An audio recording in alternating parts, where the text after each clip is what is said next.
নমস্কার বন্ধুরা, মেনকা রান্নাঘরে আপনাদের সবাইকে স্বাগত জানাই। তো বন্ধুরা, আজকের আমি নতুন একটা দুর্দান্ত রেসিপি নিয়ে চলে এসেছি, চাল কুমড়ো পাতার পোস্তর বড়া। তো কীভাবে বানাচ্ছি আপনাদের সঙ্গে পুরোটাই ভিডিওটা শেয়ার করছি। আর পুরো ভিডিওটা দেখার জন্য অনুরোধ করছি বন্ধুদেরকে, না টেনে আর না স্কিপ করে পুরোটা দেখার চেষ্টা করবেন। তো চলুন বন্ধুরা, রেসিপিটা বানিয়ে পুরোটাই দেখাচ্ছি, নাহলে বুঝতে পারবেন না কীভাবে বানাচ্ছি আমি। চলুন আমি দেখাচ্ছি। এখানে চাল কুমড়ো পাতা দেখুন, এখন কচি কচি চাল কুমড়ো পাতা নিয়েছিলাম, ভালো করে ধুয়ে পোষা করে নিয়েছিলাম। তো এর মধ্যে এবার আমি একটু নুন দিয়ে দিচ্ছি। নুনটা দিয়ে একটু হালকা করে একটু মাখিয়ে নেবো। খুব সুন্দর সুন্দর কচি কচি পাতা, আর গরম ভাতে তো খেতে দুর্দান্ত লাগবে, একদম সুন্দর লেগেছে বলার মতন না।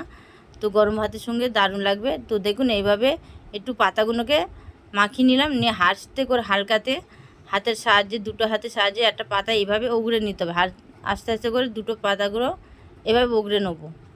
দেখুন পাতাগুলোকে কীভাবে উগড়ে নিচ্ছি।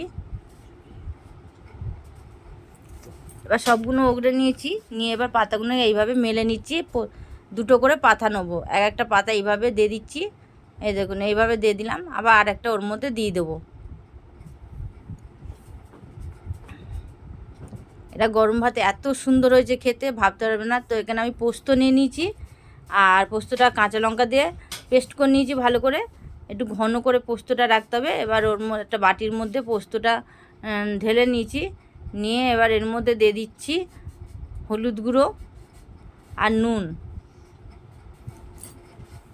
একটু হলুদ গুঁড়ো আর নুন দিয়ে দেন। নুনটা খুব বেশি দেবেন না, কেননা যেহেতু পাতার মধ্যে নুন দিয়ে মাখিয়ে করে রেখেছিলাম, তো সেই জন্যে খুব বেশি নুন দিচ্ছি না। তো দিয়ে ভালো করে এইভাবে চামচ দিয়ে এটাকে ভালো করে মাখিয়ে নেবো। ভালো করে মাখিয়ে নিচ্ছি। এবার দেখুন দুটো করে পাতা নিয়েছিলাম একবার এর সঙ্গে, নিয়ে 1 চামচ করে এখানে পোস্তটা দিয়ে দিচ্ছি। আর এটা একটু টাইম লাগে, ধৈর্য ধরে একটু করলে খুবই ভালো লাগবে খেতে। তো এবার দেখুন দুটো করে পাতা নিয়েছি আমি এর মধ্যে, নিয়ে এইভাবে কীভাবে মুড়ছি দেখুন। এইভাবে হাতের একদিক দিয়ে ঠিক এইভাবে একটা পাতা একটা কোণ মুড়ব, আবার এই দিক দিয়ে একটু মুড়লাম, আবার এই সাইড দিয়ে আবার একটু মুড়ে নেবো। নিয়ে যেটুকুনি বাকি থাকবে মধ্যখানে এইভাবে ঢুকিয়ে দেবো, দিয়ে এইভাবে মুড়ে নিয়ে এটাকে হয়ে গেল। দেখুন কিভাবে দিলাম। আবার এইভাবে আর একটা দেখা যাচ্ছে এইভাবে মুড়ে নিলাম, আবার এইভাবে দিয়ে আবার এদিক দিয়ে মুড়ে নিচ্ছি, নিয়ে আবার এই মধ্যখানে ফাঁক করে এর মধ্যে ঢুকিয়ে দিচ্ছি কোণটাকে। তো দেখুন হয়ে গেছে, সবগুলো দেখিয়ে দিলাম। এবার এখানে আমি একটা ফ্রাই প্যান বসিয়ে দেবো কড়ার মধ্যে, গ্যাসের মধ্যে। দেখুন সবগুলো সব মুড়ে নিচে একদম। তো ফ্রাই প্যান বসিয়ে দিয়েছি। ফ্রাই প্যানের মধ্যে এখানে তেল দিয়ে দিলাম। আপনারা সরষের তেল দিতে পারেন বা সাদা তেল দিতে পারেন, যে কোনো তেল দিতে পারবেন। তো তেলটা খুব বেশি লাগবে না, অল্প তেল লাগবে। তো তেলটা গরম হয়ে গেছে, তেলটা এবার গরম করে গ্যাসটা একদম কমিয়ে দেবো। তেলটা গরম হয়ে এসছে, এবার গ্যাসটা একদম কমিয়ে দিয়েছি। দিয়ে পাতাগুলোকে ঠিক যেদিকে মুড়েছে ওই দিকটা না দিয়ে তার উল্টো দিকটা মুড়ে দিতে হবে। ঠিক এইভাবে মুড়ে দেবো। যেহেতু পাতার মধ্যে জল আছে ওই জন্য একটু তেলটা চড়বড় চড়বড় করছে।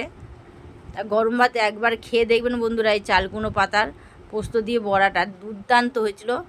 আর গরম ভাতে তো এত সুন্দর হয়েছে, মনে হবে যেন বারবার খাই। তো পুরো ভিডিওটা না দেখলে বুঝতে পারবেন না বন্ধুরা, পুরো ভিডিওটা দেখার চেষ্টা করবেন, তাহলে এটা কীভাবে বানিয়েছি আপনারা দেখতে পারবেন। বাড়িতে কেউ এলেও এইভাবে বানিয়ে দিলে তারাও খেয়ে এত দারুণ বলবে। তো কেমন হলো বন্ধুরা, এটা একদম কম আছে, খুব একদম কম আছে, অনেকক্ষণ ধরে একটু টাইম ধরে ধরে এটাকে ভাজতে হবে। আর যেন একদিকে হয়ে গেছে আমি আর একদিকে উল্টে দিচ্ছি, দিয়ে এইভাবে উল্টে উল্টে করে নিতে হবে। এবার আমি উল্টে পাল্টে খালি ভেজে নিয়েছি। তো কেমন হলো বন্ধুরা রেসিপিটা, এবার কমেন্টে অবশ্যই জানিয়ে দেবেন, আর একটা লাইক করে দেবেন, অনেক অনেক শেয়ার করুন বন্ধুরা। নতুন বন্ধু হলে সাবস্ক্রাইব করে একটা পাশে থাকবেন। আবার নতুন ভিডিও নিয়ে আবার ফিরে আসবো। এখনকার মতন আবার এলাম, নমস্কার।